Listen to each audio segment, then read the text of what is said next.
Next type ng special products natin is sum and difference of two binomials. Okay? So ito naman, dalawang binomial siya. Equal yung kanilang first term, equal din yung second term, then opposite yung sign nila. Okay? Plus, minus. Now, pag minultiply natin sila, yung result niya is square lang ng first term minus square ng second term.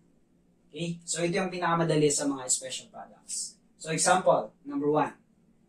X plus 2y times x minus 2y. So, meron tayong dalawang binomial. Same sila ng first term, x. Then, same sila ng second term, 2y. Then, opposite yung sign nila, plus minus. So, therefore, product of sum and difference of two binomials. So, gamitin natin yung formula. Square down natin yung first term, which is x, minus square of the second term, which is 2y. So, square lang natin si 2y. Then, simplify natin yan. X squared, 2 squared, that is 4. Y to the power of 2, that is y squared. So, ito na yung final answer natin. Okay?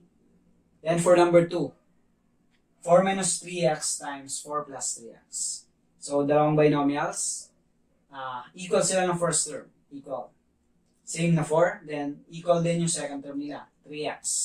Then, opposite yung sign. Minus and plus. So, therefore, product of sum and difference of two binomials. So, gamitin natin yung formula. First, square natin si first term. So, 4 squared minus square the second term. That is 3x. Okay? 4 squared, that is 16. 3 squared, that is 9. Then, x squared. Okay? So, madali lang siya.